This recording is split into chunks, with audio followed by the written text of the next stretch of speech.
ಅಲ್ಲಿ ಬಂದ್ರೆ ಮಂಡ್ಯದಲ್ಲಿ ನಿಮ್ ಟಚ್ ಮಾಡಕ್ಕಾಗಲ್ಲ. ಅದಕ್ಕೆ ಏನೇ ಕ್ವಶನ್ ಇದ್ರು ಇಲ್ಲೇ ಬರ್ಬೇಕು. ಅದಕ್ಕೋಸ್ಕರ ಇಲ್ಲೇ ಬಂದಿದ್ದು. ಇಲ್ಲ ಮಂಡ್ಯಕ್ಕೆ ಬಂದಾಗ ಮೀಟ್ ಮಾಡಿ ಅಂದಲ್ಲ. ಒಂದು ನೀವು ಸ್ಟ್ರೈನ್ ಆಗ್ತೀರಾ, ಅಲ್ಲಿಂದ ಮಂಡ್ಯಕ್ಕೆ ಬಂದು ಸ್ಟ್ರೈನ್ ಆಗ್ತೀರಾ, ಅಲ್ಲೆಲ್ಲ ಮುತ್ಕೊಬಿಡ್ತಾರೆ. ಪುನಃ ಯಾರು ಒಬ್ರು ಬೆಣ್ತಾ ಇರ್ತಾರೆ. ಅದಕ್ಕೋಸ್ಕರ ಇಲ್ಲೇ ಬಂದಿದ್ದು.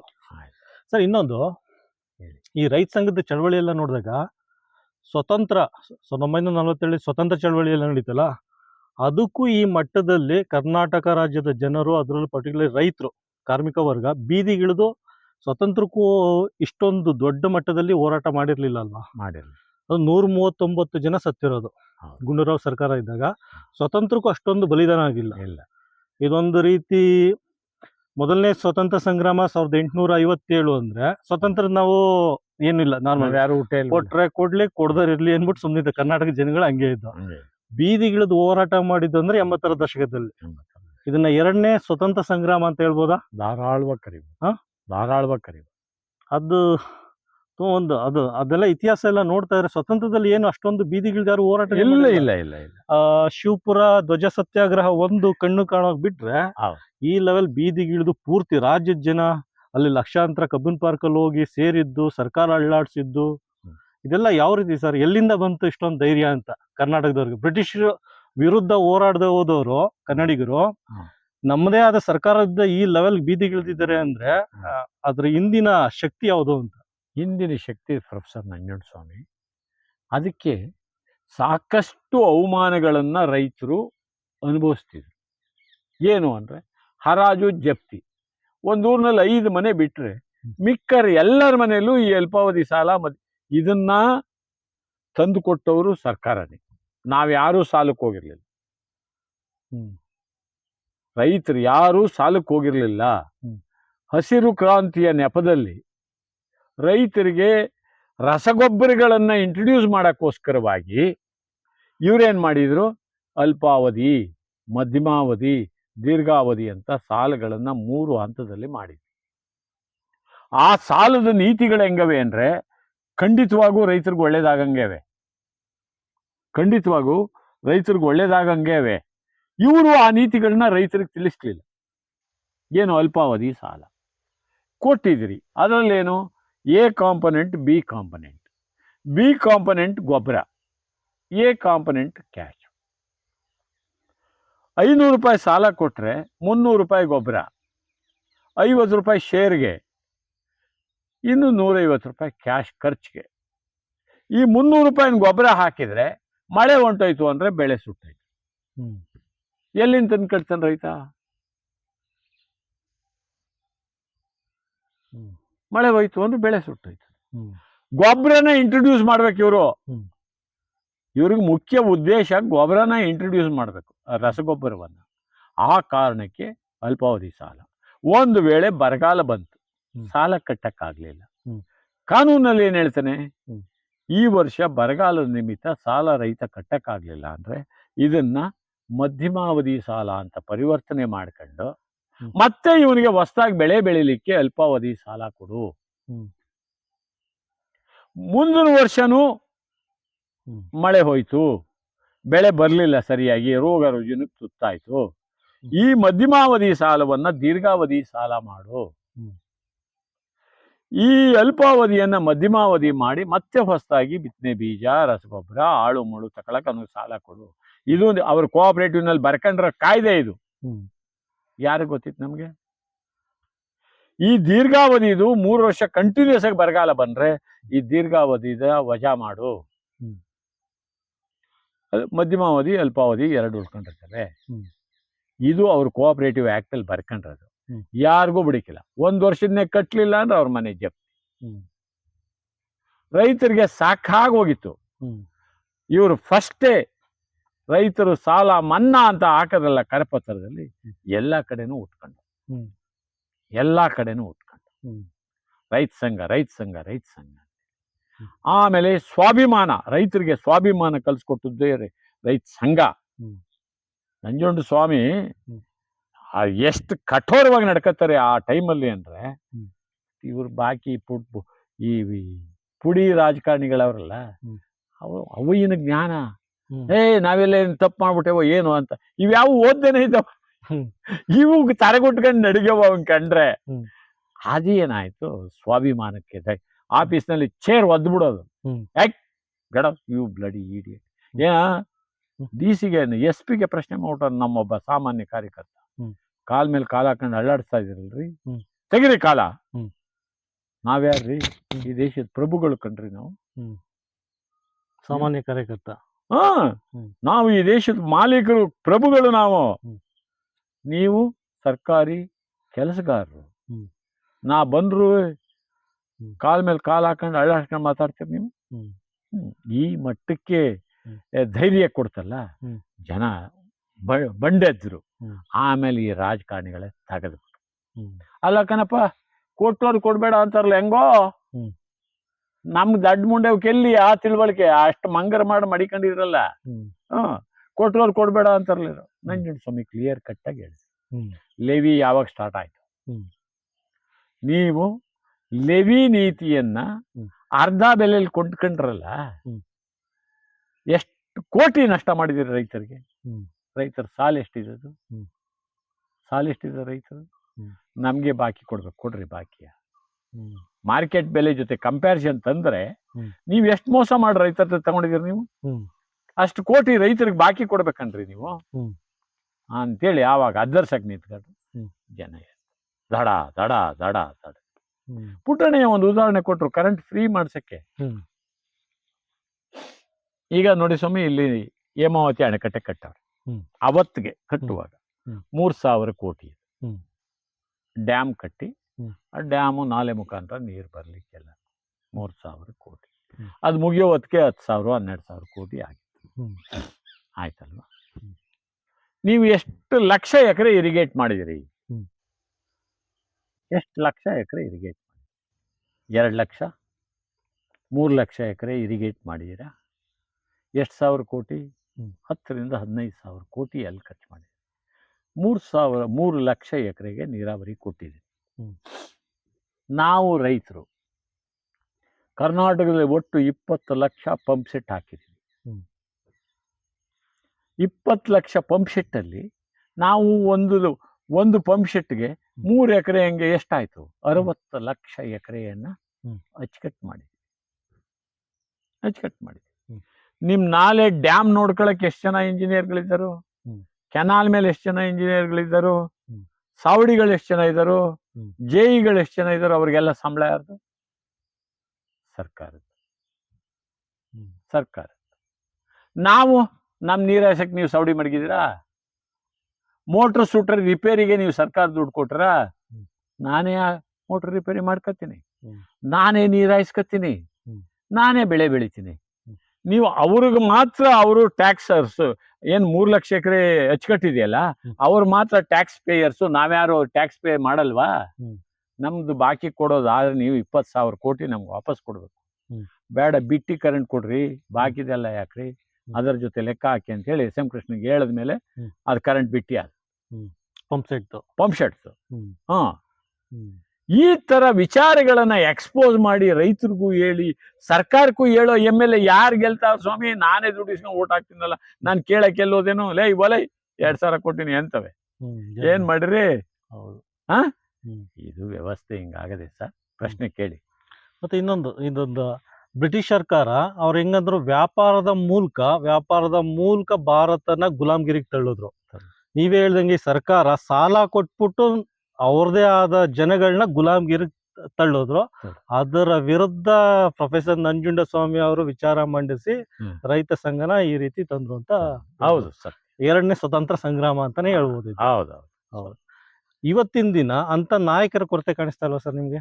ಪ್ರೊಫೆಸರ್ ನಂಜುಂಡಸ್ವಾಮಿ ಅವ್ರದ್ದು, ಪುಟ್ಟಣಿ ಅವರು ಇರ್ಬೋದು, ಅಂತ ಅವ್ರ ಕ್ರಾಂತಿ ದೂತ, ಇವ್ರ ಶಾಂತಿ ದೂತ. ಅವ್ರ ಕ್ರಾಂತಿಕಾರಿಯಾಗಿ ವಿಚಾರನ ಮಂಡಿಸ್ತಾ ಇದ್ರು. ಪ್ರೊಫೆಸರ್ ನಂಜುಂಡಸ್ವಾಮಿ ಅವರು ತುಂಬಾ ಶಾಂತಿಯಿಂದ, ಹೃದಯವಂತ ಅಂತ ಹೇಳ್ಬೋದು ಇವ್ರನ್ನ, ಹೃದಯವಂತ ಆ ರೀತಿ ವಿಚಾರ ಮಂಡಿಸ್ತಾ ಇದ್ರು. ಅಂತ ನಾಯಕರ ಕೊರತೆ ರಾಜ್ಯ ಮಟ್ಟದ ರೈತ ಸಂಘದಲ್ಲಿ ಕಾಣಿಸ್ತಾ ಇಲ್ವಾ ಸರ್ ನಿಮ್ಗೆ? ಇವತ್ತು ಕೊರತೆ ಇದೆ. ಇವತ್ತಿನ ನಾಯಕರ ಕುಲಾಂತರಿ ಬೀಜದ ಬಗ್ಗೆ ಕೇಳಿದಿರಾ ನೀವು? ಹೋರಾಟ ಎಲ್ಲ ಮಾಡಿದಿರಾ? ಇವತ್ತಿನ ರಾಜಕೀಯನೇ ಇರ್ಬೋದು, ರೈತ ಸಂಘದ ರಾಜ್ಯ ಮಟ್ಟದ ನಾಯಕರನ್ನ ಕುಲಾಂತರಿ ನಾಯಕರು ಅಂತ ಹೇಳ್ಬೋದಾ? ಯಾಕಂದ್ರೆ ಹೊಸ ಹುಡುಗರು, ಯುವಕರು ವಿದ್ಯಾರ್ಥಿಗಳು ಬರ್ತಾ ಇಲ್ಲ ರೈತ ಸಂಘಕ್ಕೆ ಅಂದ್ರೆ ರಾಜಕಾರಣಿಗಳಾಗಿರ್ಬೋದು, ರೈತ ಸಂಘದ ರಾಜ್ಯ ಮಟ್ಟದ ನಾಯಕರಾಗಿರ್ಬೋದು, ಕುಲಾಂತರಿ ನಾಯಕರು ಅಂತ ಹೇಳ್ಬೋದಾ? ಕುಲಾಂತರಿ ನಾಯಕರು ಅಂತ ನಾಯಕರು ಯಾರೋ ವಿಚಾರವೇ ನಾಯಕರು ಸ್ವಾಮಿ ಇಲ್ಲಿ. ರೈತ ನಮ್ಮ ಸಂಘ ವಿಚಾರವೇ ನಾಯಕ, ನಾವ್ ಯಾರು ನಾಯಕ ಅಂತ ಗುರುತಿಸಿಲ್ಲ ಇಲ್ಲಿ. ಹ್ಮ್. ಬಟ್ ಮಾರಿಕೆಂಬಿಟ್ರೆ ಅವ್ರ ತಿಳುವಳಿಕೆನ ಅವ್ರು ಮಾರಿಕೆಂಬಿಟ್ರೆ ನಾವೇನ್ ಮಾಡಿಕಾಯ್ತದೆ? ಪೊಲ್ಯೂಷನ್ ನಿಂದ ಆ ಭಾಗದಲ್ಲಿ ಅಪಾಯ ಆಯ್ತಾ ಇದೆ ಅಂತ ನಾನು ಯಾರ ಜೊತೆಲೋ ಅಲ್ಲ ಆ ಭಾಗದ ಜನ ನನ್ನ ಹತ್ರಕ್ಕೆ ಬಂದ್ರು. ಯಾವ ರೀತಿ ಅಪಾಯ ಅನ್ನೋದನ್ನ ಬೇರೆಯವ್ರ ಜೊತೆ ನಾನು ಕೇಳಿ ತಿಳ್ಕೊಂಡೆ. ಈಗ ಅಲ್ಲಿಂದ ಹಾರು ಬೂದಿ ಬರ್ತದೆ, ಕಾರ್ಖಾನೆಯಿಂದ ಹಾರು ಬೂದಿ. ಯಾವ ಕಾರ್ಖಾನೆ? ICL ಸಕ್ಕರೆ. ICL ಸಕ್ಕರೆ ಎಲ್ಲಾ ಕಾರ್ಖಾನೆಯಲ್ಲೂ ಬರ್ತದೆ. ಬಟ್ ಅವರು ಮುಗ್ಧ ರೈತರು. ಆ ಹಾರು ಬೂದಿ ಏನಾಯ್ತದೆ, ಈ ತೆಂಗಿನ ಹೂವು ಇದೆಯಲ್ಲ, ಹೂ ಮೇಲೆ ಬಂದು ಕೂರ್ ಪಾಲಿನೇಷನ್ ಹೆಂಗಾಯ್ತದೆ, ಪರಾಗಸ್ಪರ್ಶ ಹೆಂಗಾಯ್ತದೆ? ಹೌದು. ಇದೇನಾಯ್ತದೆ, ಇಳುವರಿ ಕಡಿಮೆ. ಕೆಲವು ಹೂವಿನ ಮೇಲೆ ಬಿದ್ದಿರಲ್ಲ, ಕೆಲವು ಹೂವಿನ ಮೇಲೆ ಬಿದ್ದಿರ್ತದೆ. ಆ ಬಿದ್ದಿಲ್ದಿರೋ ಹೂವಲ್ಲಿ ಪರಾಗಸ್ಪರ್ಶ ನಡೆದು 15 ಕಾಯಿ ಬಿಡ್ತಿದ್ದು 5 ಕಾಯಿಗೆ ಬರುತ್ತೆ. ನಾನೇನೋ ಏನೂ ಆಗ್ಬಿಡೋದಕ್ಕೆಲ್ಲ ಭೂಮಿಲಿ ಏನು ನಾನು ನೋಡಿ. ಹೌದಾ? ಹೌದು. ಗೊಬ್ಬರ ಹಾಕ್ತೀನಿ, ಗೋಲ್ಡ್ ಹೊಡಿತೀನಿ, ಏನೋ ಮಾಡ್ತೀನಿ, ಎಫೆಕ್ಟ್ ಅಲ್ಲಿಂದ ಬಂದದೆ. ಒಂದು ನೀವು ಬಂದ್ರೆ ನಾನು ಹೇಮಗಿರಿ ಹತ್ರ ಕರ್ಕೊಂಡು ಹೋಗಿ ತೋರಿಸ್ತೀನಿ. ನಾನು ಆ ಪೊಲ್ಯೂಷನ್ ಬೋರ್ಡಲ್ಲಿ ಒಬ್ಬ ಮೆಂಬರ್, ಪರಿಸರ ಸಮಿತಿ ಅಂತಿದೆಯಲ್ಲ ಅದ್ರಲ್ಲಿ ನಾನೊಬ್ಬ ಮೆಂಬರು. ಹೋರಾಟದ ಮೇಲೆ ಬಂದವನು ನಾನು. ಅಂದ್ರೆ ಪೊಲ್ಯೂಷನ್ ಇಲಾಖೆ ಜೊತೆ ಹೋರಾಟದ ಮೇಲೆ ಬಂದವನು ನಾನು. ಆ ಹೋರಾಟ ಉಗ್ರವಾದ ಹೋರಾಟ. ಆಮೇಲೆ ಆ ಫ್ಯಾಕ್ಟ್ರಿಲಿ ETP ವಾಟರ್ ಬರುತ್ತಲ್ಲ, ವೇಸ್ಟ್ ನೀರು, ಅದಕ್ಕೆ ಸೈಂಟಿಫಿಕ್ ಆಗಿ ಒಂದು ಘಟಕ ಹಾಕ್ಬೇಕು, ಅದನ್ನ ಪ್ಯೂರಿಫೈ ಮಾಡಕ್ಕೆ.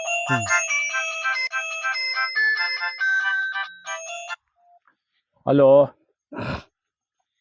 ಹಲೋ, ನಾನಿಲ್ಲಿ ತೋಟದಲ್ಲಿ ಒಂದು ಮೀಟಿಂಗ್ ಮಾಡ್ತಾ ಇದ್ದೀನಿ ಕಣಪ್ಪ, ಆಮೇಲೆ ಮಾತಾಡ್ತೀನಿ. ಅಲ್ಲೊಂದು ಘಟಕ ಹಾಕ್ಬೇಕು. ಅದಕ್ಕೇನು ಅಂದರೆ ಅದು 2.5 ಕೋಟಿ ರೂಪಾಯಿನೂ ನಾವು ಹೋರಾಟದ ಮೇಲೆ ಹಾಕ್ಸಿದ್ದು. 10 ವರ್ಷ ಹಂಗೆ ನಡೆಸಿದ್ದ ಕಾರ್ಖಾನೆ. ನೇರವಾಗಿ ನದಿಗೆ ಬಿಡ್ತಿದ್ದೆ, ಹೇಮಾವತಿ ನದಿಗೆ. ಫಾರ್ ಎಕ್ಸಾಂಪಲ್ ನೀವು ಇಟ್ಕೊಳ್ಳಿ, Narendra Modi first prime minister ಆಯ್ತಿದ್ದಂಗೆ ವಾರಣಾಸಿಯಿಂದ ಗೆದ್ದ. ಗಂಗಾ ನದಿಯ ಕ್ಲೀನ್ ಮಾಡಲಿಕ್ಕೆ 100 ಕೋಟಿ ಬಿಡುಗಡೆ ಮಾಡ್ತಾ ಇದೆ ಅಂತ. ಈಗ ಅದಕ್ಕೆ ಎಷ್ಟು ಕೋಟಿ ಕೊಟ್ಟಾರು ಗೊತ್ತಾ? 10,000 ಕೋಟಿ ಕೊಟ್ಟರು ಗಂಗಾ ನದಿ ಕ್ಲೀನ್ ಮಾಡಕ್ಕೆ. ಯಾರೋ ಕಾಂಟ್ರಾಕ್ಟರ್ ದುಡ್ಡು ಮಾಡ್ಕೊತಾವ್ರೆ. ಕ್ಲೀನ್ ಆಗಿದೆಯಾ? ಅದಕ್ಕೆ ನಾನು ಏನು ಮಾಡಿದೆ, ಅಲ್ರಿ ನದಿ ನೀರು ಕೆಡಿಸ್ಬಿಟ್ಟು ರಿಪೇರಿಗೆ ತಿರ್ಗಾ ನಮ್ ದುಡ್ಡನ್ನೇ ತಗೊಂಡೋಗ್ತೀನಿ ಆರ್ತಿಯನ್ರಿ. ಕೆಡ್ದಂಗ್ ನೋಡ್ಕೊಳ್ಳಿ. Precaution is better than cure ತಾನೆ. ಕೆಡ್ದಂಗ್ ನೋಡ್ಕೊಂಡ್ರಪ್ಪ, ಪ್ರಿಕಾಷನರಿ ಮೆಷರ್ಸ್ ಅನುಸರಿಸಿ ಅಂತೇಳಿ ಅಂದಾಗ ಅವನು 10 ವರ್ಷ ಬಿಟ್ಟಿದ್ದ. ಆಮೇಲೆ ನಾವು ಆ ಕಾರ್ಖಾನೆಯಲ್ಲಿ ಎಥನಾಲ್ ಪ್ಲಾಂಟ್ ಅಲ್ಲ, ಡಿಸ್ಟಿಲರಿ ಪ್ಲಾಂಟು ಮತ್ತೆ ಮಿನಿ ವಿದ್ಯುತ್ ಘಟಕ ಮಾಡ್ತೀನಿ ಅಂತ ಹೊಂಟಾಗ ಪಬ್ಲಿಕ್ ಹಿಯರಿಂಗ್ ಬತ್ತು. DCA ನಾನು ನೇರವಾಗಿ ಚಾರ್ಜ್ ಮಾಡಿ ಕೂಡುದು, ಇಲ್ಲಿ ಯಾವುದೇ ಕಾರಣಕ್ಕೂ ಕೂಡುದು. ಅವ್ರ ಟರ್ಮ್ಸ್ ಅಂಡ್ ಕಂಡೀಷನ್ಸ್ ಎಲ್ಲ ವೈಲೇಟ್ ಆಗಿದಾವೆ. ಇಲ್ಲಿ ಸುತ್ತಮುತ್ತ 10 ಕಿಲೋಮೀಟರ್ ವ್ಯಾಪ್ತಿಯಲ್ಲಿ ಯಾವುದೇ ಗ್ರಾಮ ಇರಬಾರ್ದು ಕಾರ್ಖಾನೆ ಮಾಡಕ್ಕೆ. ಪಕ್ಕದಲ್ಲಿ ಯಾವುದೇ ನದಿ ಇರಬಾರ್ದು, ಪಕ್ಕದಲ್ಲಿ ಯಾವುದೇ ಫಾರೆಸ್ಟ್ ಇರಬಾರ್ದು. ಇವನು ಲೈಸೆನ್ಸ್ ಪಡೆಯೋಕ್ಕೋಸ್ಕರ ಪಕ್ಕದಲ್ಲಿ Birvalli railway station 5 kilometre 6 kilometre ವ್ಯಾಪ್ತಿಯಲ್ಲಿ ರೈಲ್ವೆ ಸ್ಟೇಷನ್ ತೋರಿಸ್ತಾನೆ. ಪಕ್ಕದಲ್ಲಿರೋ ಹಳ್ಳಿಗಳು ತೋರಿಸಲ್ಲ, ನದಿ ತೋರಿಸಲ್ಲ. ಆ ಸೆಂಟ್ರಲ್ ಪೊಲ್ಯೂಷನ್ ಬೋರ್ಡ್ ಕಣ್ಣಿಗೆ ಮಣ್ಣೆರ್ಚಿ ಒಂದು ಲೈಸೆನ್ಸ್ ತಗೊಂಡಿರೋದು ಅಂತೇಳಿ ಎಲ್ಲ ವಿಷಯನ ಇಟ್ಕೊಂಡು ಅವ್ರ ಮೇಲೆ ಅಟ್ಯಾಕ್ ಮಾಡಿದ್ಮೇಲೆ ಅವ್ರೇನ್ ಮಾಡಿದ್ರು, ಇವನ್ ವಿಡಿಯೋ ಬಿಟ್ಟ. ಯಾರು? ಇವನು ಫ್ಯಾಕ್ಟ್ರಿ ಅವರು. ಒಂದು ಪೈಸದ್ದು ಪೊಲ್ಯೂಷನ್ ಆಗದಂಗೆ ಮಾಡದಂತ ಟೆಕ್ನಾಲಜಿ ಈಚೆಗೆ ಬಂದದೆ. ಕೆಲವು ಫ್ಯಾಕ್ಟ್ರಿಯಲ್ಲಿ ಮಾಡಿದ್ದಾರೆ. ಅದನ್ನ ಆ ರೀತಿ ನಾನು ಇಲ್ಲಿ ಅಳವಡಿಸ್ತೀನಿ ಅಂತ ವಿಡಿಯೋ ಬಿಡ್ತಿದ್ದ. DCA ಏನ್ ಮಾಡಿದ್ರು, ನೀವು ವಿಡಿಯೋದಲ್ಲಿ ತೋರಿಸ್ತಾ ಇರೋ ಪ್ರಕಾರ ಆಯ್ದ ಪ್ರತಿನಿಧಿಗಳನ್ನ ಇವರು 10 ಜನನ ಕರ್ಕೊಂಡೋಗು, ಆ ಕಾರ್ಖಾನೆಯಲ್ಲಿ ತೋರಿಸು. ಏನು ಪೊಲ್ಯೂಷನ್ ಇಲ್ಲ ಅಂದ್ರೆ ಆಗ ಅವ್ರ ಒಪ್ಪಿಗೆ ಕೊಟ್ರೆ ನೀವು ಮಾಡಿ, ಅದರ್ವೈಸ್ ಬೇಡ. ಅವ್ರು ರೆಸೊಲ್ಯೂಷನ್ ಮಾಡೋರು. ಇವನ್ ಬಂಡವಾಳಸ್ತ ನಮ್ಮ ಬುಟ್ಟ. ಅಲ್ಲಿ ಯಾರು ಅವನು ಬೇಕಾದವ್ರು 10 ಜನ ಹಿಡ್ಕೊಂಡ. ಅವ್ರನ್ನ ಕರ್ಕೊಂಡು ಹೋದ ಒಂದು ಟೂರು.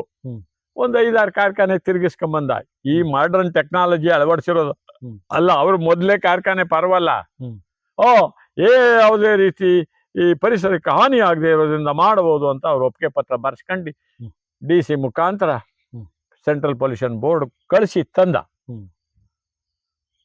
ನಾವು ಬಿದ್ದು ಪೊಲ್ಯೂಷನ್ ಬೋರ್ಡ್ ಮೇಲೆ ಬಿದ್ದು 2 ಲಾರಿ ಜನ ಬೆಂಗಳೂರು ಬಿದ್ದು. ಅವ್ರು ನಮ್ಮ ಬಾಕಿಯವ್ರು ಯಾರು ಮಾಡಕ್ಕಿಲ್ಲ, ಹಿಂಗೆ ಬಾಕಿ ತಾಲೂಕಲ್ಲಿ ಯಾರು ಮಾಡಲ್ಲ. 2 ಲಾರಿ ಜನ ಅಂಡೆ ತಪ್ಪಲೆ ಎಲ್ಲ ತುಂಬ್ಕೊಂಡು ಪೊಲ್ಯೂಷನ್ ಬೋರ್ಡ್ ಹತ್ರ ಹೊರಟ. ಡಾಕ್ಟರ್ HV ವಾಸು ಕೇಳಿದಿರಲ್ಲ ಹೆಸರು, ಅವ್ರು ನಮ್ಮ ಜೊತೆ ಬಂದರು. ನಮ್ಮ ಇವರು ಯಾರು, ನಮ್ಮ ಬೆಸಗರಳ್ಳಿಯ ರಾಮಣ್ಣನ ಮಗ DCPO ACPO ಆಗೋರಲ್ಲ ಬೆಂಗಳೂರಿನಲ್ಲಿ, ರವಿಕಾಂತೇಗೌಡರು. ಅವ್ರನ್ನ ಅಲ್ಲಿಗೆ ಡೈರೆಕ್ಟ್ ಮಾಡಿದ್ರು. ಮಂಡ್ಯದವ್ರು ಬಂದವ್ರೆ, ಪೊಲ್ಯೂಷನ್ ಆಫೀಸ್ ಹತ್ರ ನುಗ್ತಾವ್ರೆ, 2 ಲಾರಿಯಿಂದ ಸಾಮಾನು ಇಳಿಸಿಲ್ಲ ಕೆಳಿಕೆ MG ರೋಡಲ್ಲಿ, ನೀವು ಅಲ್ಲಿಗೆ ಬನ್ನಿ ಅಂತ. ಅವ್ರು ಬಂದವ್ರು ಕೈ ಹಿಡ್ಕೊಂಬರು. ಬೇಡ ಕಣೋ, ಫ್ರೀಡಮ್ ಪಾರ್ಕ್ ಹತ್ರ ಬಾರೋ, ಅವ್ರನ್ನೇ ಕರೆಸ್ತೀನಿ, ಇಲ್ಲಿ ಬಾರೋ. ಇಲ್ಲ, ಟೌನ್ ಹಾಲಿಗೆ ಬಾರೋ, ಅಲ್ಲಿಗೆ ಓಡಿಸೋ ಲಾರಿಯ ಅಂತ ಕೈ ಟೌನ್ ಹಾಲಿಗೆ ಬಂದು ರಾತ್ರಿ 12 ಗಂಟೆಲಿ ಪೊಲ್ಯೂಷನ್ ಬೋರ್ಡ್ನ ಕೈಲಿ ಬರ್ಸ್ಕೊಂಡು ನಾವು ಮಾಡಕ್ಕೆ ಲೈಸೆನ್ಸ್ ಕೊಡೋದಿಲ್ಲ ನಾವು ಅಂತ ಕೊಟ್ಟೇಬಿಟ್ಟು ಇದಕ್ಕೋದು. ಮಡ್ರಾಸು ಗ್ರೀನ್ ಟ್ರಿಬ್ಯುನಲ್ ಇರೋದು ಡೆಲ್ಲಿ ಮತ್ತು ಮಡ್ರಾಸ್ ಎರಡೇ. ಮಡ್ರಾಸ್ಗೆ ಹೋದ ಕೋರ್ಟ್ಗೆ. ಆಗ 2 ಕೋಟಿಗೆ ಆಫರ್ ಇತ್ತು. ಬುಡ್ರೋ ಓಲಿ ಅಂದಿದ್ರೆ ನಾನು ಅಚ್ಚುಕಟ್ಟಾಗಿ ಒಳ್ಳೆ ಬೆನ್ಸ್ ಕಾರ್ ತಗೊಂಡು ಅಚ್ಚುಕಟ್ಟಾಗಿ ಮಂಡ್ಯ ಜಿಲ್ಲಾ ರೈತ ಸಂಘ ನ್ಯಾವರ್ 20 ಹಳ್ಳಿ ರೈತರ ಹೆಸರಿನಲ್ಲಿ ಹಸಿರು ಶಾಲೆ ಹಾಕೊಂಡಿನಿ. 20 ಹಳ್ಳಿ ರೈತರ ಬದುಕನ್ನ ಬಲಿ ಕೊಟ್ಬಿಟ್ಟು ನಾನು ಶೋಕಿ ಮಾಡೋ ಅಂತ ಅವಶ್ಯಕತೆ ಇಲ್ಲ. ಕೋರ್ಟಲ್ಲಿ ಏನಾಯ್ತದೆ ಆಗಲಿ. ಕೋರ್ಟಲ್ಲಿ ಬಂದ ಮಧ್ಯಸಾರ ಘಟಕ ಮಾಡಲ್ಲ ಅಂತ ಅಫಿಡವಿಟ್ ಆಗ್ತದೆ. ವಿದ್ಯುತ್ ಶಕ್ತಿನ ಅವರ ಬಕಾಸ್ ಬರ್ತದಲ್ಲ ಸಿಪ್ಪೆ, ಅದು ಬಂದು ಟೆಂಪ್ರೇಚರ್ ರೈಸ್ ಆಗೋ ತನಕ ನಾನು 5% ಕಲ್ಲಿದ್ದಲು ಬೆಳೆಸ್ತೀನಿ. ಮಿಕ್ಕ ಹಾಗೆ ಸ್ಥಳೀಯವಾಗಿ ಸಿಗ್ತಕ್ಕಂಥ ಫ್ಯಾಕ್ಟ್ರಿ ನಿಂತ ಸಮಯದಲ್ಲಿ ಅವರಿಗೆ ಉರುವಲ್ಲಿ ಇರೋದಿಲ್ವಲ್ಲ, ಸ್ಥಳೀಯವಾಗಿ ಸಿಗ್ತಕ್ಕಂಥ ತೆಂಗಿನ ನಾರು, ಗುದುಮ, ಕಾಯಿಮಟ್ಟೆ ಇವೆಲ್ಲ ರೈತರಿಗೆ ಅನುಕೂಲನೂ ಆಯ್ತದೆ. ಇದನ್ನು ಬಳಸಿ ನಾನು ವಿದ್ಯುತ್ ಶಕ್ತಿ ಉತ್ಪಾದನೆ ಮಾಡ್ತೀನಿ ಅಂತೇಳಿ ಅಫಿಡವಿಟ್ ಆಗ್ತದೆ. ಆಗ ಮಿನಿ ವಿದ್ಯುತ್ ಘಟಕನ 12 ಮೆಗಾವ್ಯಾಟ್ ಮಿನಿ ವಿದ್ಯುತ್ ಘಟಕನ ಅವಕಾಶ ಕೊಟ್ಟು ಇವನು ಮಧ್ಯಸಾರ ಘಟಕ ಮಾಡೋಕ್ಕಿಲ್ಲ ಅಂತ ಅಂದಾಗ ಅವನೇ ಅಫಿಡವಿಟ್ ಹಾಕವನೇ ಅಂತೇಳಿ ಕೇಸ್ ಜಡ್ಜ್ಮೆಂಟ್ ಆಯಿತು. ನಮಗೆ ಪ್ರಾರಂಭದಲ್ಲಿ ಪ್ರೊಫೆಸರ್ ಹೇಳ್ಕೊಟ್ಟದ್ದು ರೈತ ವಿರೋಧಿಗಳು 4 ವರ್ಗ. 1 ವ್ಯಾಪಾರಸ್ಥರು, 2ನೇದು ಕೈಗಾರಿಕಾ ಮಾಲೀಕರು, 3ನೇದು ಭ್ರಷ್ಟ ಸರ್ಕಾರಿ ನೌಕರರು, 4ನೇದು ಭ್ರಷ್ಟ ರಾಜಕಾರಣಿ. ಈ 4 ವರ್ಗ ನಮ್ಮ ಜೊತೆ ಬರಬಾರ್ದು, ಅದನ್ನು ಹೇಳ್ಕೊಟ್ಟಿದ್ರು. ಅದನ್ನು ಇವತ್ತು ಚಾಚು ತಪ್ಪದೇನೆ ಕ್ಯಾರ್ಪೇಟೆನಲ್ಲಿ ಮಾತ್ರ ಮೇಂಟೈನ್ ಮಾಡಿ. ಲೋಕದ ಡೊಂಕ ನೀನೇಕೆ ತಿದ್ದುವೆ, ನಿನ್ನ ತನುವ ನೀ ಸಂತೈಸಿ ಕೊಡಬಾರದೆ. ನನ್ನಷ್ಟಕ್ಕೆ ನಾನು ಪರಿಶುದ್ಧನಾಗಿ, ಪೂರ್ಣ ಪ್ರಮಾಣದ ಪರಿಶುದ್ಧನ ಅಲ್ಲದೇ ಇದ್ರೂ ಪರವಾಗಿಲ್ಲ, ಏನು ವಿಚಾರಗಳಿದಾವೆ ಒಪ್ಕೊಂಡಂಗೆ ನಡ್ಕೊಂಡು ಹೋಗು. ಶಕ್ತಿ ಮೀರಿ ಪ್ರಯತ್ನ ಮಾಡ್ತಾ ಇದ್ದೀರಾ ಅಷ್ಟೆ. ಇಷ್ಟು ಬಿಟ್ರೆ ಬೇರೆ ಇನ್ನೇನು ಅಲ್ಲ. ಆಮೇಲೆ ನನಗೆ ಕಷ್ಟ ಗೊತ್ತದು. 5 ರೂಪಾಯಿ ಇಲ್ಲ ಸರ್ ಬಸ್ ಚಾರ್ಜಿಗೆ ನನ್ನ ಹತ್ರ. ನಮ್ಮ ಸಂಪಾದನೆನೂ ಅಷ್ಟೇ. ಬಟ್ ಒಂದು ವೃತ್ತಿ ಮಾಡಿದೆ ನಾನು. ಒಂದು ವೃತ್ತಿ ಮಾಡಿದೆ, LIC ಮಾಡಿದೆ. ಆಸ್ ಎನ್ ಏಜೆಂಟ್ ನಾನು ಕೆಲಸ ಮಾಡಿದೆ. LICನಲ್ಲಿ ಬಂದಂಥ ಖರ್ಚು ಮಕ್ಕಳ ವಿದ್ಯಾಭ್ಯಾಸನೂ ಮಾಡ್ತು, ಅದೊಂದು ಮನೇನೂ ಕಟ್ಕೊಡ್ತು. ನಾನು ರೈತ ಸಂಘದಲ್ಲಿ ಓಡಾಡಕ್ಕೂ ಆಯಿತು. ಇವತ್ತು ನನ್ನ ಹತ್ರ ಕಾಸಿಲ್ಲ, ಬೇಡ ಇದರಲ್ಲಿ 1 2 ಲಕ್ಷ 2.5 ಲಕ್ಷ ವರ್ಷಕ್ಕೆ ಸಿಗುತ್ತೆ. ಇರೋ ರೇಟ್ ಜೀವನ ಮಾಡೋಕ್ಕಾಯ್ತು. ಒಳ್ಳೇದು 1,000 ರೂಪಾಯಿ ಮೀಟ್ರ್ ಬಟ್ಟೆ ಇಕ್ಕಮುಟ್ಟೆ ಅಂದರೆ ಧೂಳು ಬಿದ್ದದೇನೋ, ನೆಸೆ ಹಾರ್ಬಿಟ್ಟದೇನೋ, ಅದ್ರ ಮೇಲೆ ಕಣ್ಣಿರ್ತದೆ. ಆಯ್ತು, ಎಂಥದ್ದು ಒಂದು ಇಕ್ಕೊಂಡಿದ್ರೆ ಅದು ಹೆಂಗಾರ ಇರಲಿ ಅಲ್ವಾ? ಇದು ವಾಸ್ತವ. ಜನಕ್ಕೆ ನಾನು ಹೇಳೋದೇನೋ ಒಂಥರ ನಾಟಕೀಯವಾಗಿ ಕಾಣ್ಬೋದೇನೋ, ವಾಸ್ತವ ನಾನು ಅರ್ಥ ಮಾಡ್ಕೊಂಡಿದ್ದೀನಿ. ಮನೇನೆಯ ಸ್ವಲ್ಪ ಭಾರಿ ಫ್ಯಾಷನಬಲ್ ಆಗಿ ಹಂಗೆ ಕಟ್ಟಿದೆ, ಅಲ್ಲೆಲ್ಲ ಮಕ್ಳಿಗೆ ಗೀರ್ ಬಿಟ್ರೆ ಹೋಯ್ತಲ್ಲೋ ಅಂತೀವಿ. ಹೌದಲ್ವಾ ಸರ್? ನಮ್ಮ ಮಣ್ಣಿನ ಗೋಡೆ ಇದ್ದಾಗ ಒಳಗಡೆ ಕೆಮ್ಮಣ್ಣು ಗಾಜಲ್ಲಿ ಗಿಲಾವ್ ಮಾಡ್ಕೊಂಡು ಆರಾಮಾಗಿದ್ವಲ್ಲ, ಏನ್ ಹುಡುಕ್ತಿದ್ವು ನಾವು? ಆದಷ್ಟು ಸರಳವಾಗಿ ಬದುಕಕ್ಕೆ ಪ್ರಯತ್ನ ಪಟ್ಟರೆ ಹ್ಮ್. ಖಂಡಿತವಾಗ್ಲೂ ಚೆನ್ನಾಗಿರ್ಬೋದು. ಚೆನ್ನಾಗಿ. ಸರ್, ಇದು ರೈತ ಸಂಘದ ಇನ್ನೊಂದು 15 ವರ್ಷದಲ್ಲಿ ರೈತ ಸರ್ಕಾರ ರಚಿಸ್ಬೋದಾ? ನಂಬಿಕೆ ಇಲ್ಲ ಸರ್. ಇವತ್ತಿನ ದಿನ ದರ್ಶನ್ ಪುಟ್ಟಣ್ಣವರಿದ್ದಾರೆ, ಅವ್ರ ನೇತೃತ್ವದಲ್ಲಿ ನೀವು ಚಾಲನೆ ಕೊಟ್ರೆ ನಾವು ಶಕ್ತಿಯುತವಾಗಿ ಅವ್ರ ಜೊತೆಲಿ ನಿಲ್ತೀವಿ. ಚಾಲನೆ ಕೊಡ್ಬೇಕು. ಒಂದು ರೆಸಲ್ಯೂಷನ್ ಪಾಸ್ ಮಾಡ್ಬೇಕು. ನೀವು ಒಂದು ರೆಸಲ್ಯೂಷನ್ ಪಾಸ್ ಮಾಡಿ 15 ವರ್ಷದಲ್ಲಿ ರೈತ ಸರ್ಕಾರ ನೋಡ್ಬೇಕು ಸರ್. ಅದು ಆ ಥರ. ಕಷ್ಟ ಅನ್ಸುತ್ತೆ ಸರ್. ಸತ್ಯ ಮಾತಾಡೋಣ. ಸತ್ಯ ಅಂತಲ್ಲ, ಈ ಕಮ್ಯುನಿಸ್ಟ್ ಸರ್ಕಾರ ಕಾರ್ಲ್ ಮಾರ್ಕ್ಸ್ ಅವ್ರ ಕಮ್ಯುನಿಸ್ಟ್ ಮ್ಯಾನಿಫೆಸ್ಟೋ ಬಿಡುಗಡೆಯಾಗಿ 50 ವರ್ಷ ಆದ್ಮೇಲೆ, ಅರ್ಧ ದಶಕ ಆದ್ಮೇಲೆ ಕಮ್ಯುನಿಸ್ಟ್ ಸರ್ಕಾರ ಸೋವಿಯತ್ ರಷ್ಯಾದಲ್ಲಿ ಹುಡ್ತು. ಇವ್ರು ಜರ್ಮನಲ್ಲಿ ಮಾಡಿದ್ದು ಸೋವಿಯತ್ ಕಮ್ಯುನಿಸ್ಟ್ ಸರ್ಕಾರ ರಷ್ಯಾದಲ್ಲಿ ಇದು ಮಾಡ್ತು. ಒಂದು ಕಾಲದಲ್ಲಿ 1950ರ ಶತಮಾನದಲ್ಲಿ ದಶಕದಲ್ಲಿ ಅರ್ಧ ಪ್ರಪಂಚ ಆಳ್ತಾ ಇತ್ತು. ಡೈರೆಕ್ಟ್ ಪ್ರತ್ಯಕ್ಷ ಅಥವಾ ಪರೋಕ್ಷ ಅರ್ಧ ಶತಮಾನ ಆಳ್ತಾ ಇದ್ದು. ಯಾರಿಂದ? ಕಾರ್ಲ್ ಮಾರ್ಕ್ಸ್ ಐಡಿಯಾಲಜಿಯಿಂದ. ಅದೇ ರೀತಿ ರೈತ ಸಂಘದ ಐಡಿಯಾಲಜಿ ಇನ್ನು 40 ವರ್ಷ ಆಗಿದೆ ಅಷ್ಟೇನೆ. ನಾವು ಒಂದು ಕನ್ಸಿಟ್ಕೊಂಡು ಹೋದ್ರೆ ಸಾಧ್ಯ ಆಗುತ್ತಲ್ಲ ಸರ್. ನಿಮ್ಮಂತ ಯುವಕರು ಬಹಳ ಮಂದಿ ಬರಬೇಕಲ್ಲ. ನೀವು ರಾಜ್ಯ ಮಟ್ಟದಲ್ಲಿ ದರ್ಶನ್ ಪುಟ್ಟಣ್ಣ ಅಂತ ಹಾರ್ಡ್ ವರ್ಕರ್ ಮತ್ತೆ ಇನ್ಸ್ಪೈರಿಂಗ್ ಪರ್ಸನಾಲಿಟಿ, ನೀವು ಹೇಳ್ದಂಗೆ ಸರಳ ಜೀವಿ ಅವರು, ಯಾವುದಕ್ಕೂ ತಲೆ ಕೆಡಿಸ್ಕೊಳ್ಳಲ್ಲ ಅವರು. ಅಂತ ವ್ಯಕ್ತಿಗೆ ನಾಯಕತ್ವ ಕೊಟ್ಬಿಟ್ಟು ಪೂರ್ತಿ ರಾಜ್ಯ ಮಟ್ಟದಲ್ಲಿ ಅವ್ರಿಗೆ ನೇತೃತ್ವ ಕೊಟ್ಟು ನೀವು ಈ ಬೀಜ ಹಾಕ್ಬೇಕು, ರೈತ ಸರ್ಕಾರದ ಬೀಜ ಅವ್ರ ತಲೆಗೆ ಹಾಕ್ಬೇಕು. ಮೇಲ್ಕೋಟೆ ಕ್ಷೇತ್ರದಿಂದ ಆಚೆ ಬಂದವರು ರೈತ ಸರ್ಕಾರ ರಚಿಸ್ಬೇಕು. MLA ಹೋಗ್ಲಿ ಬಿಡಿ, ಅದು ಮೇಲ್ಕೋಟೆದ್ದು ಹೋಗ್ಲಿ, ಇವರು ಪೂರ್ತಿ ರಾಜ್ಯ ಸುತ್ತಿ ಅದನ್ನ ನೀವು ಆದೇಶ ಕೊಟ್ರೆ ಆಗುತ್ತೆ ಅಂತ ನಮ್ಮ ನಂಬಿಕೆ. ಇರ್ಲಿ, ನಿಮ್ಮ ಆಸೆಗೆ. ಒಂದೇ ಕಡೆ ಒಂದು ಕ್ಷೇತ್ರದಲ್ಲಿ ಹೋಗಿ ಸೇರ್ಕೊಳ್ಳೋದ್ಕಿಂತ ಪೂರ್ತಿ ರಾಜ್ಯ ಮಟ್ಟದಲ್ಲಿ ಬಂದು ಇದು ಮಾಡಿದ್ರೆ 15 ವರ್ಷದಲ್ಲಿ ಆಗುತ್ತೆ ಸರ್. ಇವ್ರು ಹಾರ್ಡ್ ವರ್ಕ್ ನೋಡಿದೀವಲ್ಲ, 573 ಪಾದಯಾತ್ರೆ ಮಾಡಿದ್ದಾರೆ, 2 ಸಲ ಮಾಡಿದ್ದಾರೆ ಇವರು. ಈಗಲೂ ಅಷ್ಟೇನೆ. ಬೇರೆ ರಾಜಕಾರಣಿಗಳು ವರ್ಷದಲ್ಲಿ 15 ದಿನ ಕ್ಷೇತ್ರದಲ್ಲಿ ಇರೋದು ಕಷ್ಟ. ಇವ್ರು ಪೂರ್ತಿ ಇಂಡಿಯಾದಲ್ಲಿ, ಅಮೆರಿಕಕ್ಕೆ ಹೋಗ್ತಾರೆ ಬರ್ತಾರೆ, ಅವ್ರ ಫ್ಯಾಮಿಲಿ ಇರೋದ್ರಿಂದ 6 ತಿಂಗಳಿಗೆ 3 ತಿಂಗಳು ಹೋಗ್ತಾರೆ ಬರ್ತಾರೆ. ಇವರು 15 ದಿನ ಅಮೆರಿಕ, ಒಂದು 15 ದಿನ ಹೋಗಿದ್ದು ಬರ್ತಾರೆ. ಈ ಬೇರೆ ರಾಜಕಾರಣಿಗಳು 223 ರಾಜಕಾರಣಿಗಳು ಈ 15 ದಿನ ಕ್ಷೇತ್ರದಲ್ಲಿ ಇರಲ್ಲ.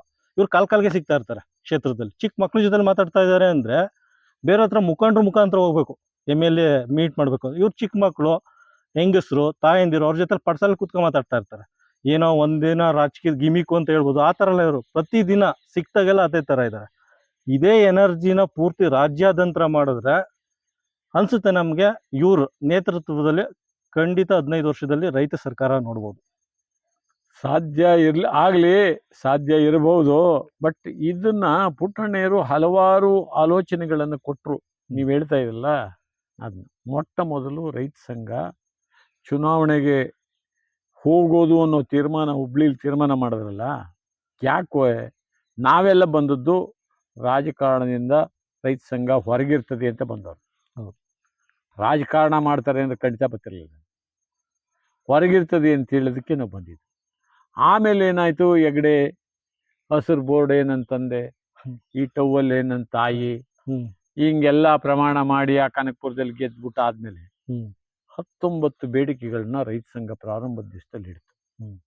19 ಬೇಡಿಕೆಗಳು ಬೇಡಪ್ಪ, ಸರ್ಕಾರದಲ್ಲಿ ಹಣಿಲ್ಲ ಅಂತೀಯ, 7 ಬೇಡಿಕೆಗಳು, ನಿನ್ನ ಸರ್ಕಾರಕ್ಕೆ ದುಡ್ಡೇ ಖರ್ಚಾಗದೇ ಇರೋಂಥ 7 ಬೇಡಿಕೆಗಳನ್ನ ಇಡ್ತೀವಿ, ಅದನ್ನು ಮಾಡಪ್ಪ ಅಂತ ಪ್ರೊಫೆಸರ್ ಕರ್ಕೊಂಡು.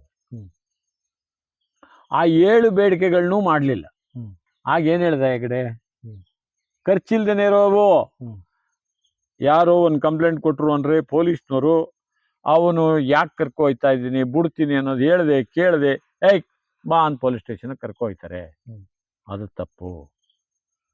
ವಾರಂಟ್ ಕೊಟ್ಟು ಅಥವಾ ಇನ್ವೆಂಟ್ರಿ ಕೊಟ್ಟು ಇಂಥ ಹೆಸರಿನ ವ್ಯಕ್ತಿಯನ್ನ, ಇಂಥವ್ರ ಮಗ ಇಂಥ ಹೆಸರಿನ ವ್ಯಕ್ತಿಯನ್ನ ಇಂಥವರ ದೂರಿನ ಮೇರೆಗೆ ದಿನಾಂಕ ಇಷ್ಟರಂದು ಇಷ್ಟು ಗಂಟೆ ಇಷ್ಟು ನಿಮಿಷದಲ್ಲಿ ಠಾಣೆಗೆ ಕರ್ಕೊಂಡು ಹೋಯ್ತಿದ್ದೀನಿ ಅಂತ ಒಂದು ಇನ್ವೆಂಟ್ರಿ ಕೊಟ್ಟು ನೀವು ಕರ್ಕೊಂಡು ಹೋಗು. ವಾರಂಟ್ ಇಲ್ಲದ ದಸ್ತಗಿರಿ ರದ್ದು ಮಾಡಿ. ಇದು ಬ್ರಿಟಿಷ್ನವ್ರ ಕಾಲದ ಕಾನೂನು. ತುಂಡು ಭೂಮಿ ಕಾಯ್ದೆನ ರದ್ದು ಮಾಡಿ. ಇದು ಕಾನೂನು ತಿದ್ದಕ್ಕೇನು ದುಡ್ಡು ಖರ್ಚಾಗ್ತದೆ. ಈ ಥರದವು 7 ಬೇಡಿಕೆ ಕೊಟ್ಟರು, ಅದನ್ನೂ ಮಾಡಲಿಲ್ಲ. ಆಗ ರಸ್ತೆ ರೈಲು ತಡೆಗೆ ಕರೆ ಕೊಟ್ಟರು. ಚಳುವಳಿನ ಹೆಂಗ್ ಮುಗಿಸಿದ್ರು ಅನ್ನಕ್ಕೆ. ರಸ್ತೆ ರೈಲು ತಡೆ ಕರೆ ಕೊಡ್ತಿದ್ದಂಗೆ ಹೆಗ್ಡೆ ಏನು ಮಾಡ್ದ, ಒಂದು ಸ್ಟೇಟ್ಮೆಂಟ್ ಬಿಟ್ಟ. ರೈತ ಸಂಘದವರು ಚಂದ್ರನ್ ಕೇಳ್ತಾರೆ, ಸೂರ್ಯನ್ ಕೇಳ್ತಾರೆ, ಎಲ್ಲ ತಂದು ಕೊಡಕ್ಕಾಗ. ನಾವು ಕೇಳಿರೋದು ಸರ್ಕಾರ ಖರ್ಚಿಲ್ದೇನೆ ಇರೋದು. ಈ ರೀತಿ ಡ್ಯಾಮೇಜಿಂಗ್ ಸ್ಟೇಟ್ಮೆಂಟ್ ಬಿಟ್ಟ. ಎಲ್ಲ ಬಸ್ನು ನಿಲ್ಲಿಸ್ಬಿಟ್ಟು, ರೋಡ್ ಮೇಲೆ ಯಾವ ಬಸ್ಸು ಹೋಗ್ಬೇಡ್ದು, ಎಲ್ಲ ಡಿಪೋದಲ್ಲಿ ನಿಲ್ಲಿಸಿ. ನಾವು ರಸ್ತೆಯಲ್ಲಿ ಕೂತ್ಕೊಂಡು, ಅವನು ನಮ್ಮೋನೇ ಹಾಲು ತಗೊಂಡು ಹೋಗ್ಬೇಕು. ಅದಕ್ಕೂ ಹೇಳಿದ್ರು, ಹಾಲನ್ ವ್ಯಾನ್ಗಳು ತಡಿಬಾರ್ದು, ಆಸ್ಪತ್ರೆ ವ್ಯಾನ್ಗಳು ತಡಿಬಾರ್ದು, ಕೋರ್ಟ್ಗೆ ಹೋಗೋರು ತಡಿಬಾರ್ದು, ಇವೆಲ್ಲ ಹೇಳಿದ್ರು. ಇಲ್ಲಿ ನಮ್ಮ ಹಳ್ಳಿ ಮಲ್ಲಾಗ್ರ ಮುಖಗಳು ಕೇಳ್ಬೇಕಲ್ಲ, ಮರನೇ ಎಳೆದು ಬಿಡೋದು ರೋಡ್ಗೆ, ಯಾವನು ಹೋಗೋದ್ ಬಿಡಕಲ್ಲ ಮಗ ಬಳ ಆತ್ಲಗೆ. ರೇಷ್ಮೆ ಗೂಡು ಹೋಗ್ಲಿಲ್ಲ, ಅಲ್ಲೇ ಚಿಟ್ಟೆ ಆಗೋಯ್ತು. ನಮ್ಗೆ ಟಸಲ್, ನಮ್ಗೆ ಟಸಲ್. ತರಕಾರಿ ಹೋಗ್ಲಿಲ್ಲ ಮಾರ್ಕೆಟ್ಗೆ, ಕೆಟ್ಟ ನನ್ನ ಮಕ್ಕಳು ರೈತ. ಅವನ ಯಾರೋ ಕೋರ್ಟ್ಗೆ ಹುಟ್ಟಾಕಿದ್ರೆ ಇವರೇ ಈ RSS ನವ್ರು ಮಾಡ್ತಾರಲ್ಲ, ಅದೇ ರೀತಿ ಹುಟ್ಟಾಗ ನಾನು ಕೋರ್ಟ್ಗೆ ಹೋಗ್ಬೇಕಿತ್ತು, ರೈತ ಸಂಘದವ್ರು ಬಿಡ್ಲಿಲ್ಲ, ರಸ್ತೆ ತಡೆದ್ಬಿಟ್ರು, ನನ್ಗೆ ವಾರಂಟ್ ಆಗ್ಬೇಕು. ಹಿಂಗೆ ಹುಟ್ಟಾಕಿ ರೈತ ಸಂಘನ ವೀಕ್ ಮಾಡ್ಬಿಟ್ಟು. ಆಗ ಪುಟ್ಟಣ್ಣಯ್ಯ ನೆಕ್ಸ್ಟ್ ಇನ್ನೊಂದು ಹೇಳಿ, ಚುನಾವಣೆಗೆ ಬಂದಾಗ ಆಗ ರೈತ ಸಂಘ ಏನು ಮಾಡ್ತು ಅಂದ್ರೆ, ಇವನು ಕಾಂಗ್ರೆಸ್ ಸರಿ ಇಲ್ಲ ಅಂದು, ಇವ್ರು ಸರಿ ಇಲ್ಲ ಅಂದು, ಹಂಗಂದ್ಮೇಲೆ ನಾವು ಇನ್ಯಾರ ಜೊತೆಲಿ ಹೋಗ್ಕಾದದು, ನಮ್ಮದೇ ಸರ್ಕಾರ ಮಾಡೋಣ, ಮಾಡಬೇಕಾದ್ರೆ ಚುನಾವಣೆಯಲ್ಲಿ ಸುಧಾರಣೆಯನ್ನ ತರ್ತಕ್ಕಂಥ ಚಳುವಳಿಯ ರೂಪದಲ್ಲಿ ಚುನಾವಣೆಯನ್ನು ಮಾಡೋಣ, ಅವ್ರದ್ದೇ ದುಡ್ಡು, ಅವ್ರದ್ದೇ ಓಟು, ಎಲ್ಲ ಅವ್ರದ್ದೇ ಮಾಡೋಣ ಅಂತ ಹುಬ್ಳಿಲಿ ಕನ್ನಡ ದೇಶಂ ಪಕ್ಷ ಹುಟ್ಟಾಕ್ತಾರೆ. ಯಾರು ಕೆಲಸ ಮಾಡಿ. ಆಗ 3 ಜನ ಮಾತ್ರ, 4 ಜನ, ಬಾಬಾಗೌಡ, ನಂಜುಂಡಸ್ವಾಮಿ, ಅಲ್ಲ ಬಾಬಾಗೌಡ, ನಂಜುಂಡಸ್ವಾಮಿ ಅಲ್ಲ, ಬಾಬಾಗೌಡ, ಶ್ರೀನಿವಾಸು, ಪುಟ್ಟಣ್ಣಯ್ಯ. ಬಾಬಾಗೌಡರು 2 ಕಾನ್ಸ್ಟಿಟ್ಯೂನ್ಸಿಯಲ್ಲಿ ಕಂಟೆಸ್ಟ್ ಮಾಡಿ ಗೆದ್ದೇ ಬಿಟ್ರು, 2ವೇ. ಪುಟ್ಟಣ್ಣಯ್ಯ 2,500 ಓಟಲ್ಲಿ ಸೋತರು, ಅವರು 2,500 ಓಟಲ್ಲಿ ಶ್ರೀನಿವಾಸ್, ಎಚ್ ಶ್ರೀನಿವಾಸ್. ಆಮೇಲೆ ಪುಟ್ಟಣ್ಣಯ್ಯ ಒಂದು ಆಲೋಚನೆ ಮಾಡಿದ್ರು, 224 ಕ್ಷೇತ್ರದಲ್ಲಿ. ಆಗ ಇವರು ರಾಜಿಗೂ ಬಂದಿದ್ರು ಸೀಟ್ ಹಂಚಿಕೆಗೆ. ಅವತ್ತು ಹಂಚ್ಕೊಂಡ್ಬಿಟ್ಟು ನಿಂತ್ಬಿಟ್ಟಿದ್ರೆ 70-80 ಒಪ್ಕೊಂಡು 30-40 ಒಳಗೆ ಕೊಂಡೋಗವು. ಬಟ್ ಅವ್ರು ಒಳ್ಳೆಯರಾಗಿ ಉಳ್ಕೊಳ್ಳೋರು ಕೆಟ್ಟವರಾಗೋರು ನಂಗೆ ಗೊತ್ತಿಲ್ಲ. ಪುಟ್ಟಣ್ಣಯ್ಯನಂಗೆ ಎಷ್ಟು ಜನ ಉಳ್ಕೊತಾರೆ ನಾನೇ ಟವಲ್ ಹಾಕೊಂಡು, ಟವಲ್ ಹಾಕಂದು ಅವ್ರು 90 ಸೀಟ್ ಬಿಟ್ಕೊಡ್ತೀನಿ ಏನ್ ಬಂದಿದ್ರು. ಇವರೇ ಜನತಾದವರು, ಜನತಾ ಪಕ್ಷ. ರಾಜಿಮಣ್ಣ, ನಾವು ನೀವು ಜೊತೆ ಆಗ್ಬಿಡೋಣ, 90ರಲ್ಲಿ 40-50 ಗೆದ್ಬಿಡವು. 40-50 ಒಳಗೆ ಹೋಗಿರೋ ಒಂದು ಶಕ್ತಿ.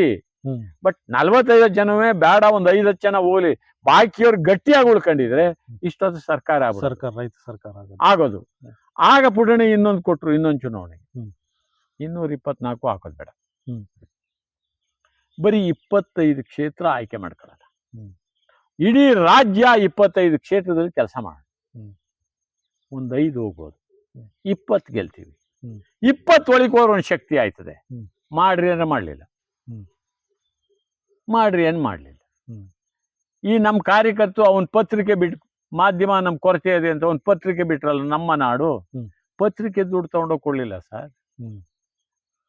ಚಂದಾದಾರ ಮಾಡಿದಾರಲ್ಲ, ಆ ಪತ್ರಿಕೆ ದುಡ್ಡು ತಗೊಂಡೋಗಿ ಕೊಡ್ಲಿಲ್ಲ ಅವ್ರಿಗೆ. ನಮ್ಮವರೆಲ್ಲ ಬರೀ ಸಜ್ಜನರು, ಸಂಪನ್ನರು, ಇವರೆಲ್ಲ ಇವರು ಅಂತ ಅನ್ಬೇಡಿ. ದುರಾಸೆ, ಇಡೀ ವ್ಯವಸ್ಥೆನೆ ಕೆಟ್ಟೋಯ್ತು, ದುರಾಸೆ ಕೊಟ್ಟೋಗಿದೆ. ರಿಪೇರಿ ಮಾಡೋದು ಬಹಳ ಕಷ್ಟ ಇದೆ. ದರ್ಶನ್ ಏನೋ ಮಾಡ್ತೀನಿ ಅಂತ ಹೊಂಟೇನೆ, ಕಾಲ ಒಂದು ಒಳ್ಳೆ ಕಾಲ ಬಂದ್ರು ಬರ್ಬೋದೇನೋ, ಅದನ್ನ ಚಾಲನೆ ಕೊಡಿ ಅಂತ ಹೇಳ್ತಾರೆ. ನಾವು ಜೊತೆಗೆ ನಿಲ್ತೀವಿ ಅಂತ ಹೇಳ್ಬಿಟ್ಟಿವಿ. ಜೊತೆ ನಿಲ್ಲೋದಲ್ಲ, ಮಂಡ್ಯ ಜಿಲ್ಲೆ ರೈತ ಸರ್ಕಾರ ರಚಿಸಿ ಒಂದು ರೆಸೊಲ್ಯೂಷನ್ ಪಾಸ್ ಮಾಡಬೇಕು, ವಿಚಾರ ಮಂಡನೆ ಆಗ್ಬೇಕು ಸದ್ಯದಲ್ಲೇ. ಅದಕ್ಕೆ ನೀವು ಆದೇಶ ಕೊಡ್ಬೇಕೆಲ್ಲ, ನೀವು ಹಿರಿಯ ಮುಖಂಡ ಜಯರಾಮಣ್ಣ, ನೀವು ಅವರೆಲ್ಲ ಕೊಟ್ಟು 15 ವರ್ಷ ಮಾಡ್ಲೇಬೇಕು ಅಂತ ರೆಸೊಲ್ಯೂಷನ್ ಪಾಸ್ ಮಾಡಿ. ಮಿಕ್ಕದ್ ಬಿಡಿ, ಒಂದು ಮಂಡ್ಯ ಜಿಲ್ಲಾ ಕಮಿಟಿ ಇಲ್ಲಿಂದ ಶುರು ಆಗ್ಬೇಕು ಅಂತ. ಒಂದು ಫಸ್ಟ್ ವಿಚಾರ ಮಂಡನೆ ಆಗ್ಬೇಕು, ಚರ್ಚೆ ಆಗ್ಬೇಕು. ಬೇಕಾದ್ರೆ ವಿಚಾರ ನಾನೇ ಮಂಡನೆ ಮಾಡ್ತೀನಿ, ರೆಕ್ಕೆ ಪುಕ್ಕ ಎಲ್ಲ ಅದಕ್ಕೆಲ್ಲ ಸೇರಿಸ್ಕೊಂಡು ಒಂದು ಹಂತದಲ್ಲಿ ರೆಸೊಲ್ಯೂಷನ್ ಪಾಸ್ ಮಾಡಿ. 15 ವರ್ಷ ಆಗ್ಲೇಬೇಕು ಅಂದ್ಬಿಟ್ಟು ದರ್ಶನ್ ಪುಟ್ಟಣ ಸಾಧ್ಯತೆ ಇದೆ. 45-46 ವರ್ಷ ಇರ್ಬೋದು, ಎನರ್ಜಿ. ಆ ಮನುಷ್ಯ ಆರ್ಡಿನರಿ ಡಮ್ಮಿ ಪೀಸ್ ಅಂತಲ್ಲ, ಸುಮ್ಮನೆ ಏನೋ ಗಿಮಿಕ್ ಮಾಡ್ಕೊಂಡು ಆ ಥರ ಮನುಷ್ಯ ಅಲ್ಲ. ಆ ಥರ ಏನೋ ಹಿಂಗೆ ಕೂತ್ಕೊತಾ ಇಲ್ಲ, ನಿಮ್ಮ ಮುಂದೆ ಟವಲ್ ಹಾಕೊಂಡು ಹಿಂಗೆ ಕೂತ್ಕೊತಾ ಇರಲಿಲ್ಲ, ಆ ಥರ ಡಮ್ಮಿ ಪೀಸ್ ಏನಾರು ಆಗಿದ್ರೆ. ಸೊ ಅದರಿಂದ ಅವ್ರಿಗೆ ಫಸ್ಟ್ ಒಂದು ಚರ್ಚೆ ಆಗಬೇಕು, ಚರ್ಚೆ ಆಗಿ ವಿಚಾರ ಮಂಡನೆ ಆಗಿ ಒಂದು ರೆಸೊಲ್ಯೂಷನ್ ಮಾಡಿ ಸದ್ಯದಲ್ಲೇ ಅಂದ್ರೆ ನೀವು ಪುನಃ 1 ವರ್ಷ 2 ವರ್ಷ ಅಲ್ಲ, 1 ತಿಂಗಳು ಒಳಗಡೆ ಆ ಥರ ಆಗಿ ಒಂದು ಸಲ ಚರ್ಚೆ ಮಾಡಿ ಒಂದು ಸಲ ರೆಸೊಲ್ಯೂಷನ್ ಮಾಡಿ ಒಂದು ಬೀಜ ಹಾಕೋಗಿ ಸರ್. ನೀವು ಹೇಳಿದ್ರಲ್ಲ ಓಕ್ ಟ್ರೀದು ಯಾವುದೋ ಒಂದು ದೇಶ, ಅದೇ ಥರ ಬೀಜ ಹಾಕೋಗಿ, ಮಿಕ್ಕದ್ ನಮ್ಗೆ ಬಿಡಿ.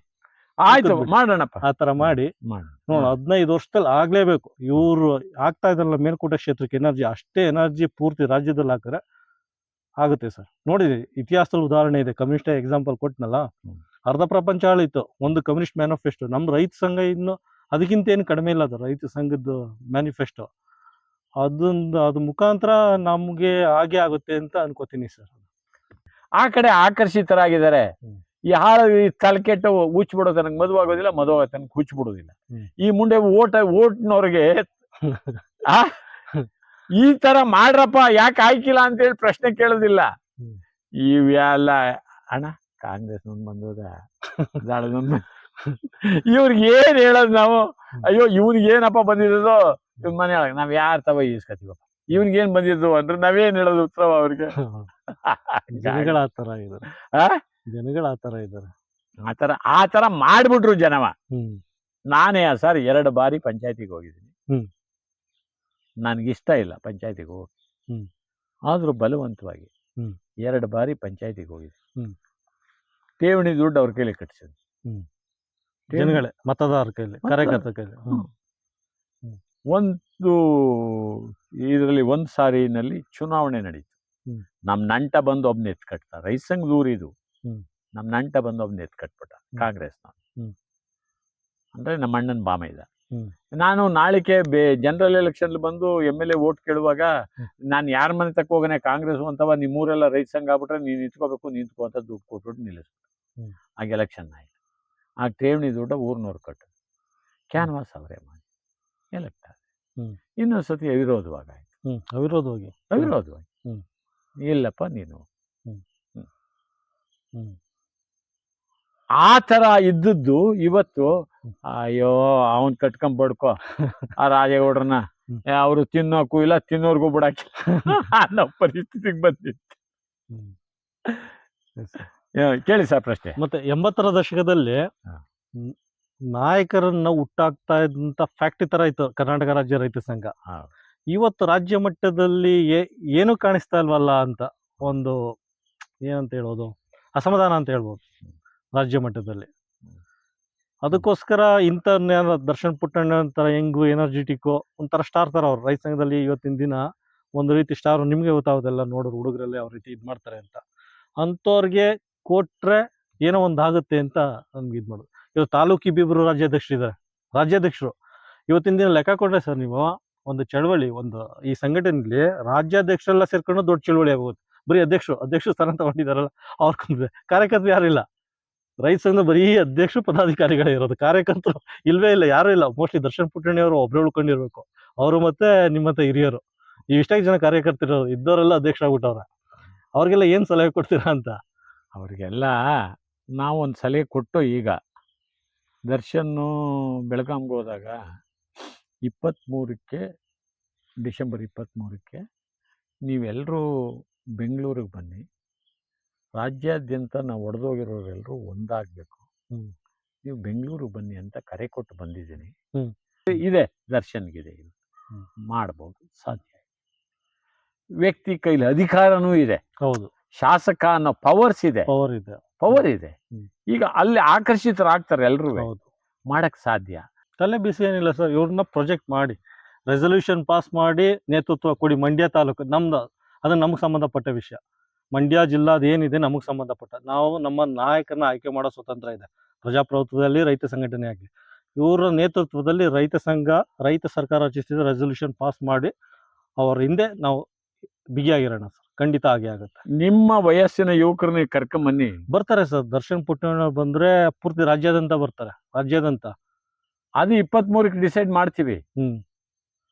ಪೂರ್ತಿ ಎಲ್ಲ ಆಗದೆ ಇರ್ಬೋದು, ಎಲ್ಲ ಆಗದೇನೆ ಇರ್ಬೋದು. ಒಂದು 5-10 ಫ್ರಾಗ್ಮೆಂಟ್ಸ್ ಹೊರಗಡೆ ಉಳ್ಕೋಬಹುದು, ಮಿಕ್ಕಾದವ್ರನ್ನ ಒಳಗೆ ತತ್ತೀವಿ. ನಾವು 40ನೇ ವರ್ಷದ ನಾವು KR ಪೇಟೆಯಲ್ಲಿ ಮನ್ಸು ಮಾಡ್ದೋ. ಏನ್ ಮನ್ಸು ಮಾಡ್ದೋ? ನಮ್ಮ ಹತ್ರ ಒಂದು 2 ಲಕ್ಷ ರೂಪಾಯಿ ದುಡ್ಡಿತ್ತು. ನಿಮ್ಮ ಹತ್ರ ದುಡ್ಡು ಕೇಳ್ತೀವಿ, ಕಾರ್ಯಕ್ರಮ ಮಾಡ್ತೀವಿ, 500 ಕೊಟ್ಟಿದ್ದೀರಿ, ಎಲ್ಲ ಒಟ್ಟಿಗೆ 50,000 ಆಗದೆ. ಕಾರ್ಯಕ್ರಮಕ್ಕೆ 45,000 ಖರ್ಚಾಗದೆ, 5,000 ಉಳಿತು ಅಕೌಂಟಲ್ಲಿ ಹಾಕಿ. ನಿಮ್ಗೆಲ್ರಿಗೂ ಪತ್ರ ಬರ್ತೀವಿ, ನೀವು 500 ಕೊಟ್ರಿ, 5,000 ಕೊಟ್ರಿ, 5 ರೂಪಾಯಿ ಕೊಟ್ರಿ, ನೀವು ಪತ್ರ ಬರ್ತೀವಿ, ನೀವು ಇಷ್ಟು ದುಡ್ಡು ಕೊಟ್ಟಿದ್ರಿ ಈ ಕಾರ್ಯಕ್ರಮಕ್ಕೆ, ಇಷ್ಟು ಖರ್ಚಾಯಿತು, ಇಷ್ಟನ್ನ ರೈತ ಸಂಘದ ಅಕೌಂಟಲ್ಲಿ ಇಟ್ಟು ಈ 2 ಲಕ್ಷ ರೂಪಾಯಿ ಅದೇ. ನಮ್ಮ ಮುಂದೆ ಏನಾರು ಕಡ್ದಾಡ್ಬಿಟ್ಟವು ನಮ್ಮ ತರುವಾಯ, ಅಷ್ಟರಲ್ಲಿ ಕರ್ನಾಟಕದಲ್ಲಿ ಫ್ರಾಗ್ಮೆಂಟ್ 19 20 ಇದಾವಲ್ಲ, ಹ್ಮ್. ಇವರೆಲ್ಲರನ್ನು ನಾವೇ ಹೋಗಿ ಖುದ್ದು ಕಾಂಟ್ಯಾಕ್ಟ್ ಮಾಡಿ ಹ್ಮ್. ಸಂತೋಷ್ ಹೆಗಡೆ, ಹಿರೇಮಠ್ ಹ್ಮ್. ಅಂತ ಅವ್ರನ್ನ ಕರ್ಕೊಂಡು ಬಂದು ಹ್ಮ್. ಇಲ್ಲಿಗೆ ಅವ್ರನ್ನೂ ಕರೆದು 19 ಇವ್ರನ್ನೂ ಕರೆದು ಹ್ಮ್. ಒಂದು ಬಹಿರಂಗ ಸಭೆಯಲ್ಲಿ ನಾವೆಲ್ಲರೂ ಒಂದು ಹ್ಮ್. ಅನ್ನೋ ಮಾತನ್ನ ಮಾಡೋಣ, ಒಂದು ಕಾರ್ಯಕ್ರಮ ಮಾಡೋಣ. ಈ 2 ಲಕ್ಷ ಖರ್ಚಾದ್ರೂ ಪರವಾಗಿಲ್ಲ, ಮುಂದೆ ಈ ದುಡ್ಡು ಒಡೆದಾಗ್ಬಿಟ್ಟವು ಇವು ಹ್ಮ್. ಅಂತೇಳಿ ಎಲ್ಲ ಮಾಡಿ ಪ್ರಯತ್ನ ಪಟ್ಟು ಹ್ಮ್. ನಾ ಯಾರಿಗೋ ಒಂದು ಸಣ್ಣ ಕೆಲಸ ಮಾಡಿಕೊಟ್ಟಿದ್ದೀನಿ. ಹ್ಮ್. 5,000 ರೂಪಾಯಿ ಲಂಚ ಕೊಡೋದು ಉಳಿಸ್ಕೊಟ್ಟಿದ್ದೀನಿ. ಹ್ಮ್. 50 ರೂಪಾಯಿ ಕೊಡಪ್ಪ. ಹ್ಮ್. ಅವತ್ತು ಕೇಳಿಲ್ಲ, ಹ್ಮ್. ಇವತ್ತು ಕೊಡು, ಕಾರ್ಯಕ್ರಮ ಮಾಡ್ತಾ ಇವಿ 50. ಹ್ಮ್. ಹ್ಮ್.